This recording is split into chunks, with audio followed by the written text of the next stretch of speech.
Hello, my name is Ryan Hall. Today I'll be discussing with you marketing using social media. And this project was performed as a solo effort.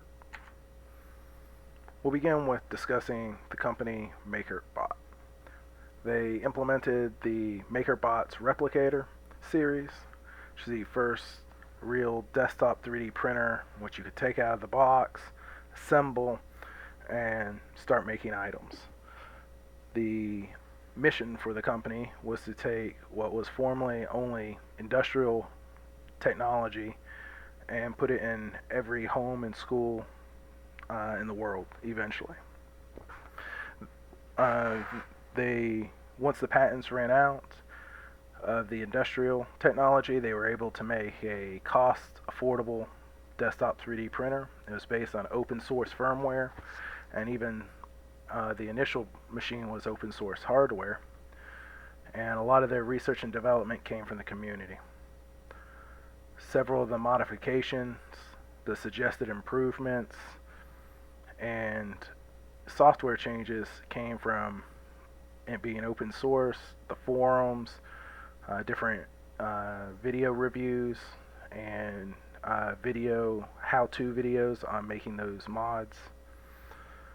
At the same time, the industry was starting to shift. More competition started to arise, especially from overseas. Their leadership team noticed that these cheap clones were starting to come in to the market, and by being open source, they could essentially just download the software side after they clone the hardware and present a cheaper product. Current employees noted the loyalty of the current MakerBot market base.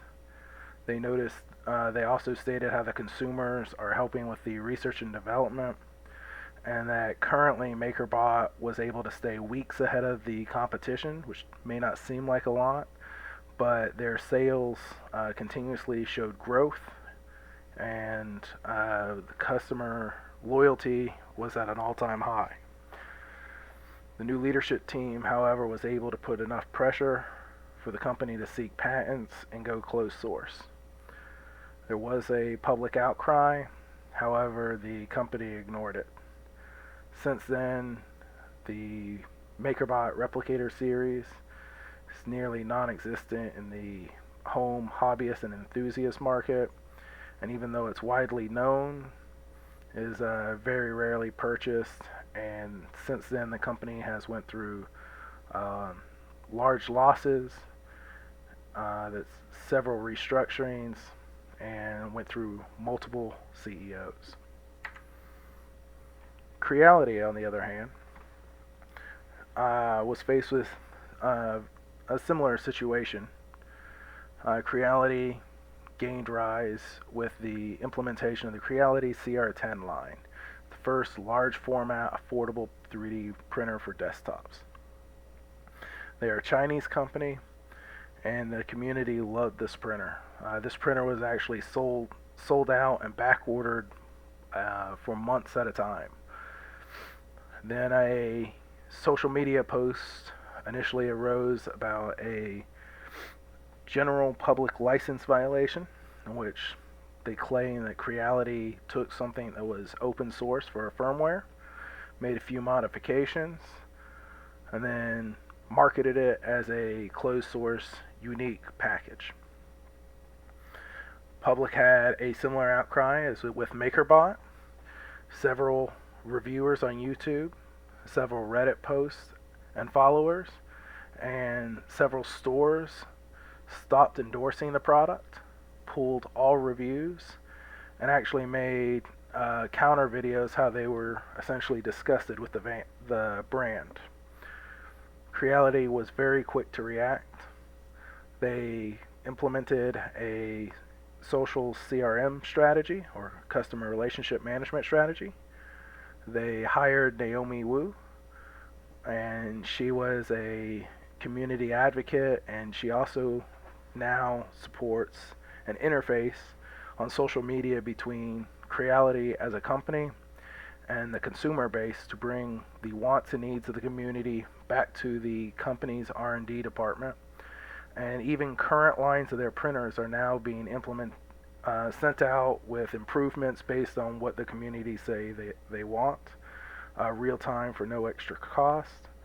The firmware was re-released as open sourced with a public apology from Creality.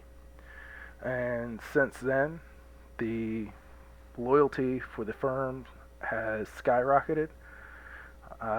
Several apology videos have came out from those who once took their endorsement away and actually stated how happy they are with how the firm approached this problem. And since then, Creality has successfully created multiple new lines of products, including the Ender Pro series and the Ender 3 series, and the Creality CRX series. Creality is now the standard for affordable desktop 3D printing. So the difference was essentially implementation of customer relationship management. The foundation of my research was on the evolution of CRM and how that will influence different firms and their implementation. So traditional customer relationship management used very costly methods, high cost for software packages, training, large data warehouses and hardware requirements. So they're able to process information about their customer base, process that information, and try to give the customer what they wanted and what they need, and still be customer oriented instead of product oriented. Electronic or e-CRM did essentially the same thing. The difference was as the internet became more widespread, bandwidth became cheaper, somewhat into the mobile devices, but that takes more into social CRM. Data was easier to acquire, easier to process, but the strategies remain roughly the same. There was a little bit more interaction in which customers could log on to an online store, change their product to, change the color to get what they needed or what they wanted a little easier, make recommendations. Customers were able to provide feedback to the firm a little easier, but it wasn't until social CRM in which really embraced the interaction and the two-way communication between both the consumer and the firm. With the implementation of social media for social CRM, now both every touch point along the way can be analyzed, and there's more data than any firm can process in its entirety. And the overall cost has went down. Now you have everything from user-generated content and Web 2.0 sites to social media such as tweets or YouTube videos or Facebook posts. They can be either direct with the company back and forth, or they can be in between other users causing different followings. And you also have industry leaders, review leaders with large followings in which companies and firms need to be aware of. So from that, the literature review has basically found a historical data set to analyze the size of the firm, the target market, the industry.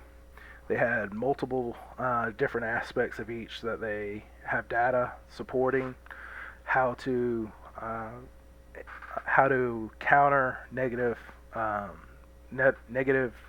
interactions and complaints of the consumer base, how, for example, the size of the firm is becoming historically, small firms didn't have the capital necessary to implement the data warehouses, for example. With social media, small firms are now able to get in the game. Implementation strategy, however, is a little bit different. Because of the size of the firm, they already have a relationship with the customer with face-to-face interactions, but they're able to still enhance that data with the use of social media. Target market, for example, if you're targeting millennials, Certain social media channels are more effective than others. If you're targeting professionals, for example, you may go with LinkedIn over Facebook. The industry itself, restaurants, for example, the user 2.0, the Web 2.0 information, such as from Yelp reviews or online stores from Amazon reviews, both negative and positive reviews can be positively contributed to the product. For example, if the negative review is seen as more of a preference, it will actually enhance sales. And that's only of certain technical type products. However, there's large amount of research on all those factors. Where research is lacking, however, is on implementation strategy with new and existing firms. And furthermore, a new firm is going to be less than 5 years. So, my proposed research hypotheses are that consumer relationship management implementation strategies effectiveness depends on the length of time firms have been established. User-generated content can create more volatile consequences for new firms rather than existing firms, and new firms are less likely to fully analyze data collected for CRM strategy development. Research methods. I was going to use data acquisition using surveys and questionnaires. Data analysis will be split between qualitative and quantitative analysis. Completely unstructured questions would be used for really knowledge diving to see how local firms, both new and existing and established, what their easiest implementations are, what were some of their earliest mistakes in implementing social media into their strategy and marketing. I was going to use name recognition with new and established firms. The firms will be the same new firms as are interviewed for the rest of the study. And the purpose of this is to see, it will be given both to the consumer and the owner. And the idea is seeing how the owner views the company versus how the consumer views the same companies. Multiple choice and rating data will provide a means to do a quantitative analysis and really segregate the data on how heavy users are of social media, what channels they actually use. Limitations will include that in order to form at least a qualitative portion of this study, the industries are local. They have to be recognizable both to the owner and the consumers being studied. Industry biases, the area around this area in particular are health food stores and restaurants. And other than that, most of the other industries have been established with no new firms in the industry. Sample size, due to the completely unstructured questions and some of the qualitative analysis as well, is relatively small. And the social media channels used to post the surveys and questionnaires to the consumer may also bias and not be representative of the total populace which uses social media if there's other channels in which they get their information. Expected learning points.